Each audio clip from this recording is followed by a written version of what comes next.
اس کا نعرہ تھا آزادی، اپنے فیصلوں میں آزادی، ملکی پالیسی میں آزادی۔ وہ کسی کا بھی دباؤ نہیں چاہتا تھا۔ وہ چاہتا تھا کہ ہم اپنے ملک میں اپنی مرضی سے رہیں، اپنے فیصلے عوامی رائے سے کریں۔ اس نے اپنی قوم کے سامنے آواز بلند کی کہ ہم اپنے ہی ملک میں آزاد نہیں ہیں، بیرونی طاقتیں ہم پر اپنی مرضی مسلط کرنا چاہتی ہیں۔ ان کی خواہش ہے جیسے وہ چاہتے ہیں ہم ویسے رہیں، اور یہ بات ہمیں کسی صورت قبول نہیں۔ وہ بیرونی طاقتوں کے خلاف ڈٹ گیا، لیکن اس کا انجام عبرتناک ہوا۔ اسے رستے ہی سے ہٹا دیا گیا۔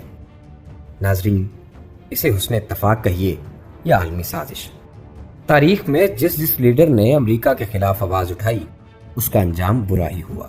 وہ ذوالفقار علی بھٹو ہو یا معمر قذافی، شاہ فیصل ہو یا صدام حسین یا پھر صدر ضیاء الحق، سب کا انجام ایک جیسا ہی تھا۔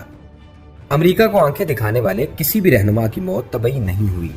آج کی ویڈیو میں ہم ایسے 5 رہنماؤں کا ذکر کریں گے جن کے بارے میں کہا جاتا ہے کہ ان کو امریکہ نے سازش کے تحت قتل کروایا۔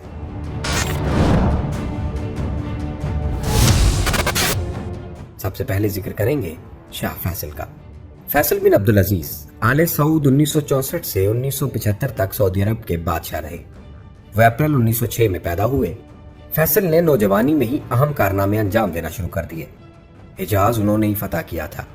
1920 میں انہیں حجاز کا گورنر مقرر کیا گیا۔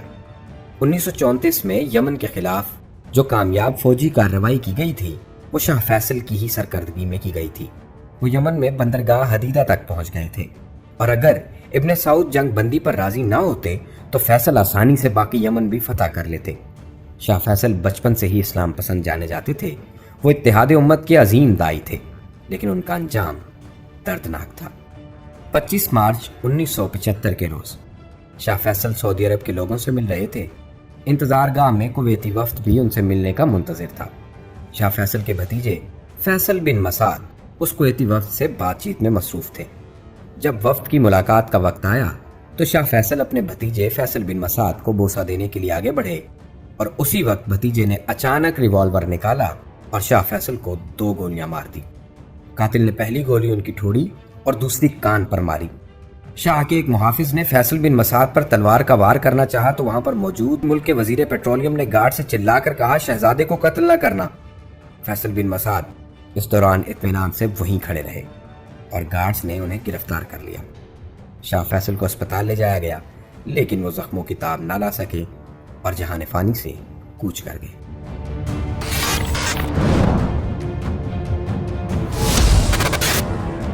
صدام حسین، سابق عراقی صدر صدام حسین بغداد کے شمال میں واقع شہر تکریت کے ایک غریب گھرانے میں پیدا ہوئے۔ والد کی وفات کے بعد ان کی والدہ انہیں اپنے رشتہ داروں کے پاس چھوڑ کر کسی اور گاؤں میں چلی گئی۔ چند سالوں بعد انہوں نے دوسری شادی کر لی۔ سوتیلے والد کا صدام حسین کے ساتھ برتاؤ اچھا نہ تھا۔ صدام حسین کے لیے زندگی مشکل تھی۔ محلے کے بچے نوعمر صدام کا مذاق اڑاتے تھے۔ صدام حسین کے بارے میں کہا جاتا تھا کہ اس عرصے کے دوران وہ قدرے تنہا رہتے تھے۔ 12 برس کی عمر میں انہوں نے اپنا گھر چھوڑا اور تکریت میں اپنے ایک چچا کے ساتھ رہنے لگے۔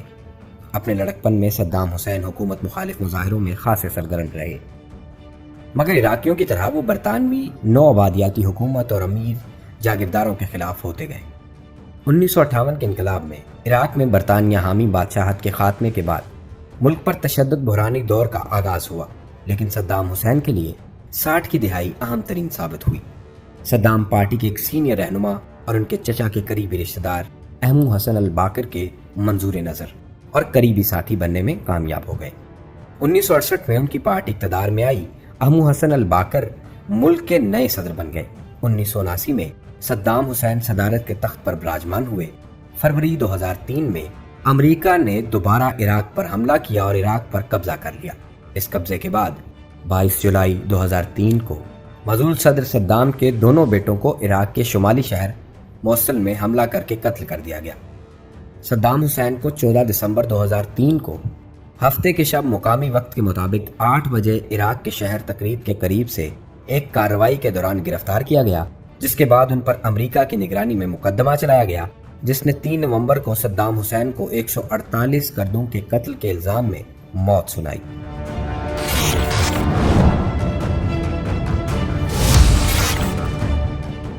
معمر القذافی، جنہیں کرنل قذافی کے نام سے بھی جانا جاتا ہے، 1969 سے 2011 تک لیبیا کے رہنما رہے۔ وہ 7 جون 1942 کو پیدا ہوئے۔ ریاست ہائے متحدہ امریکہ بنانے کے بڑے حامی تھے۔ انہیں افریقی اتحاد، جس میں 53 افریقی ممالک شامل ہیں، کا صدر چنا گیا۔ معمر قذافی نے بھی الزام عائد کیا تھا کہ ان کے قتل کی سازش ہو رہی ہے۔ کرنل قذافی نے اپنے آخری خطاب میں کہا تھا، میں نے 40 سال یا اس سے بھی زیادہ عرصہ حکومت کی۔ میں نے لوگوں کو گھر، اسپتال، اسکول اور بھوک کی حالت میں انہیں خوراک دینے میں کوئی کسر اٹھا نہیں رکھی۔ اب مجھے فوجی تاریخ کی سب سے بڑی طاقت کے حملے کا سامنا ہے۔ یہ مجھے قتل کرنا چاہتے ہیں۔ مجھے مرنے کی خواہش نہیں، لیکن اگر مجھے اپنی سرزمین اور اپنے لوگوں جو میرے بچے ہیں کو محفوظ رکھنے کے لیے مرنا بھی پڑا تو میں اس سے گریز نہیں کروں گا۔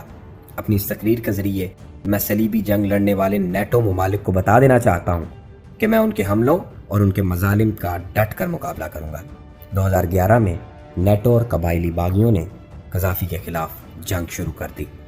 20 اکتوبر 2011 میں حملہ آوروں نے معمر قذافی کو قتل کر دیا۔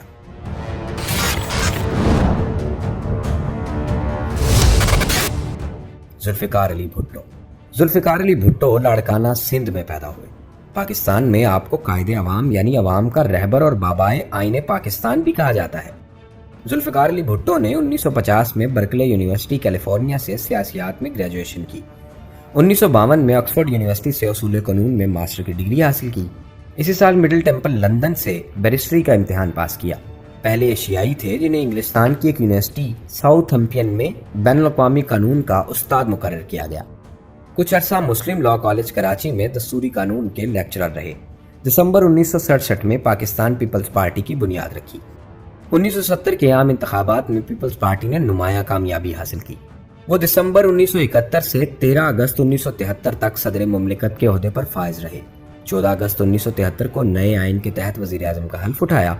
1970 کے عام انتخابات میں دھاندلی کے الزامات کے سبب ملک میں خانہ جنگی کی سی کیفیت پیدا ہو گئی۔ 5 جولائی 1977 کو جنرل محمد ضیاء الحق نے مارشل لا نافذ کر دیا۔ ستمبر 1977 میں ذوالفقار علی بھٹو کو نواب محمد احمد خان کے قتل کے الزام میں گرفتار کر لیا گیا۔ 18 مارچ 1978 کو ہائی کورٹ نے انہیں سزائے موت کا حکم سنایا۔ 6 فروری 1979 کو سپریم کورٹ نے ہائی کورٹ کے فیصلے کی توثیق کر دی۔ 4 اپریل کو انہیں راولپنڈی جیل میں پھانسی دے دی گئی۔